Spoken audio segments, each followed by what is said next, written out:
Olá, dando continuidade à série Construindo Famílias Saudáveis, hoje vamos falar sobre os tipos de famílias que existem atualmente.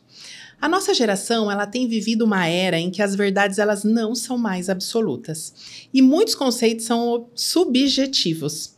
Eu me lembro da época da escola e agora eu vou revelar a minha idade. Quem aqui se lembra da matéria Estudos Sociais? Pois é. Eu lá na minha primeira série, que agora é primeiro ano, né? Mas eu na minha primeira série tive uma prova de estudos sociais e a pergunta era: o que é uma família? E eu, muito rapidamente, né?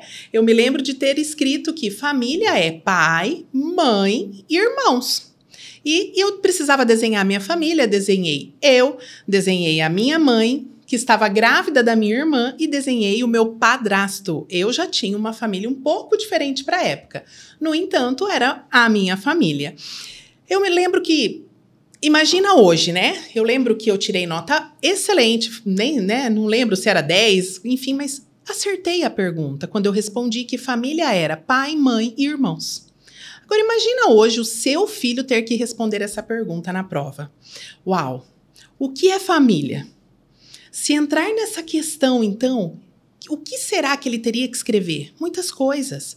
E todas essas mudanças conceituais, elas estão afastando o modelo que Deus tem para nós, o modelo de família que Ele projetou.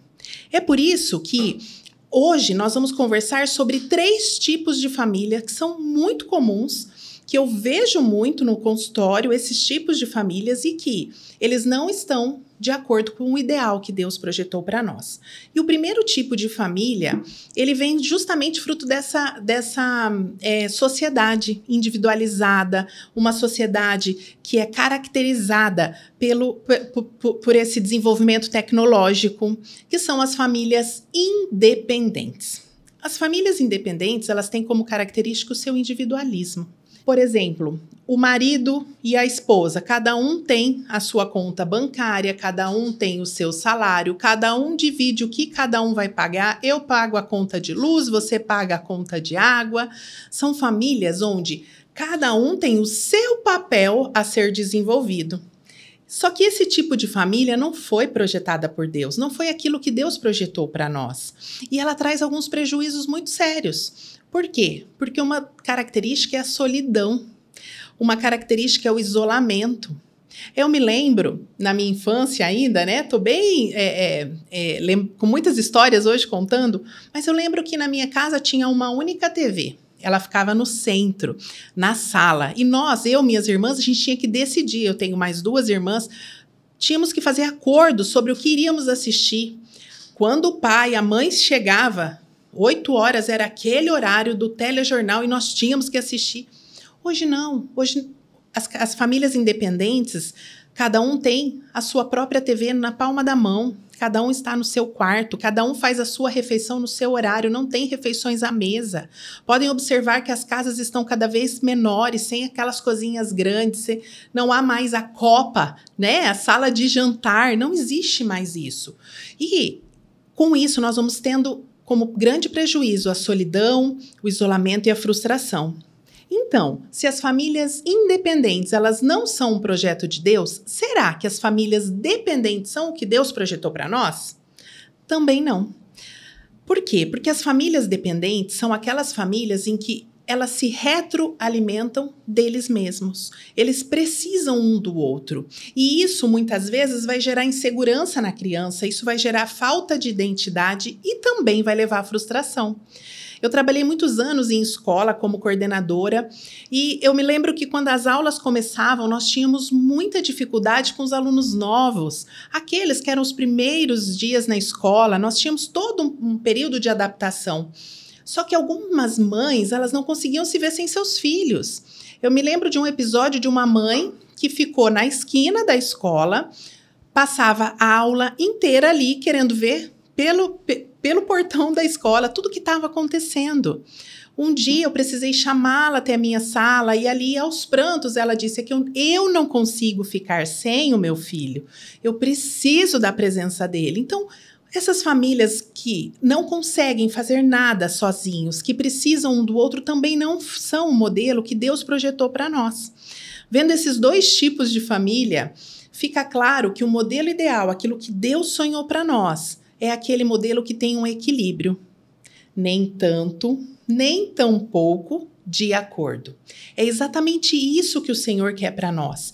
E como nós vamos encontrar esse equilíbrio? Nas famílias interdependentes. E quais são as características de uma família interdependente? Uma família interdependente, ela tem um apoio mútuo, uma comunicação aberta, eles compartilham responsabilidades, não é minha conta, a sua conta, é a minha tarefa, é a sua tarefa. Não, é a nossa tarefa. A gente sai do você faz isso, eu faço isso, para o nós vamos fazer. Nós compartilhamos decisões. Nós fazemos refeições à mesa. Eu sei que o dia a dia é muito corrido, eu moro em São Paulo. Eu moro a 4 quilômetros da minha igreja e, dependendo do dia da semana, se eu for até lá, eu vou levar 1 hora para andar 4 quilômetros. Nós sabemos o quanto esse ativismo separa, mas a gente precisa ter pelo menos um dia na família. As famílias interdependentes, elas fazem refeições à mesa, elas elegem um horário. Vai ser o café da manhã, vai ser o jantar, mas eles fazem. Eles têm conversa sobre o dia e eles têm algo especial, que é uma visão de futuro para os filhos. É essa família que o Senhor projetou para nós. Por quê? Porque quando a gente passa a ter uma família interdependente, os benefícios para o desenvolvimento dos filhos, eles são enormes. Porque vai trazer um maior senso de segurança e de pertencimento para o seu filho. Ao contrário da família dependente, que cria filhos inseguros, a família interdependente cria um filho seguro. Que sabe quem ele é, de onde ele vem, sua origem. Ele desenvolve habilidades sociais e emocionais. É um adulto que lá na frente vai conseguir lidar com as suas frustrações, vai ter resiliência. Famílias interdependentes criam filhos com bom desempenho escolar, com uma autoestima e uma confiança correta, bem estabelecida e resiliente diante dos desafios. Por isso que esse é o ideal de família que Deus projetou para nós como pais. Por isso, hoje, nesse vídeo, eu quero te levar a entender que você precisa, enquanto família, buscar um equilíbrio entre autonomia e independência e incentivar a individualidade dos membros, mas também cultivar um senso de comunidade e responsabilidade mútua. Eu sei que muitas vezes as famílias estão vivendo um pouco longe desse ideal que Deus projetou para nós. E vejo muitos pais que, na ânsia de dar um bom futuro para os seus filhos, acabam trocando o legado pela herança. Mas esse assunto é o assunto do nosso próximo vídeo e eu te espero lá para compreendermos melhor a diferença entre legado e herança.